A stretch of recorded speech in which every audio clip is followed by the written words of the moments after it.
The universe began not with a bang, but with a silent, intelligent light that contains the blueprint of all existence. This primordial force is the source of every breath, every thought, and the very consciousness that allows you to witness this moment. As this pure light descends into the material realm, it passes through the Antakarana, the internal instrument of the human mind. Here, the oneness is fractured, refracted into the diverse colors of our individual experience and temperament. What was once unified now splits into the three gunas, the fundamental qualities that weave the fabric of our reality.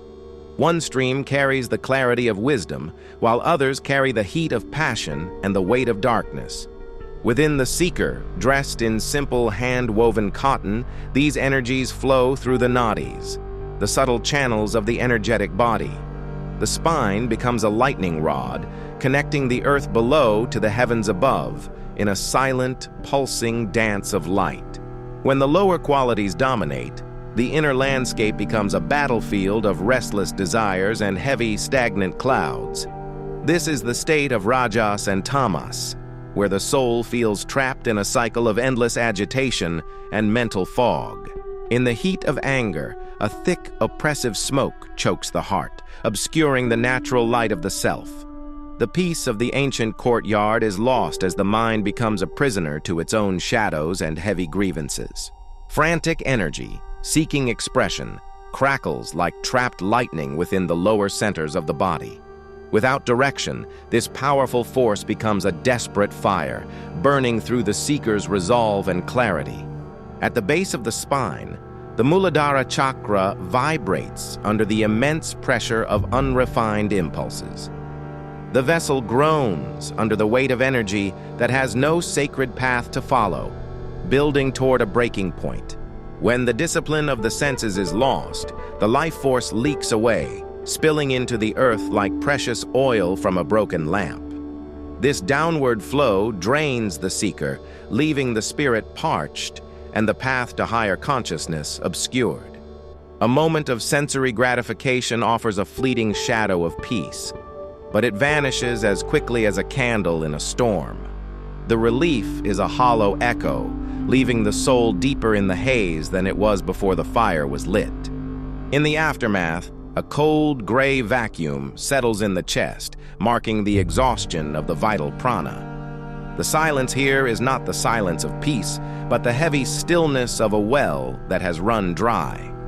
Driven by this emptiness, the ego reaches out aggressively, trying to feast on the external world to fill the internal void.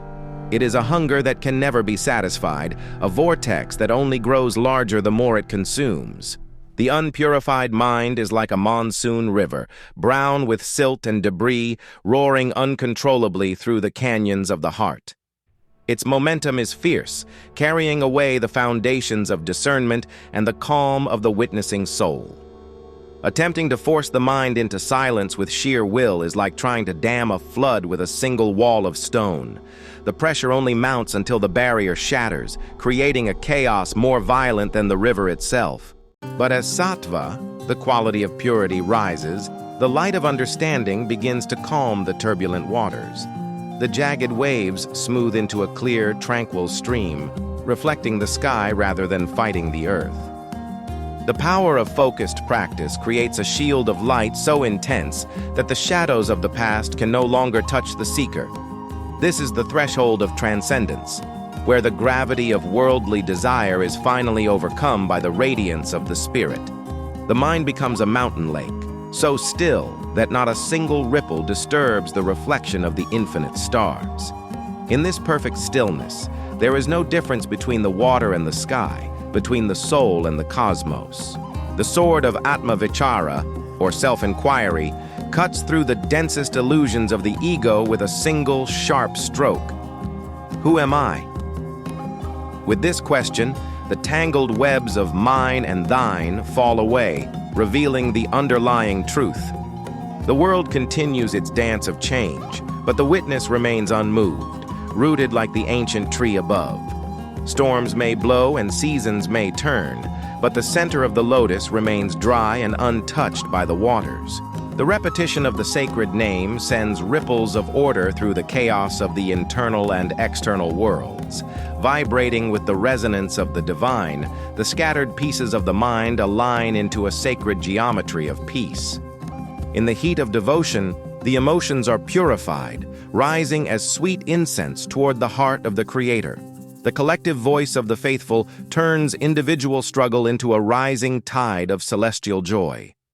In the company of the wise, a field of protection is woven, shielding the seekers from the distractions of the mundane world. The Master's words are not mere sounds, but transmissions of light that dissolve doubt and plant the seeds of liberation.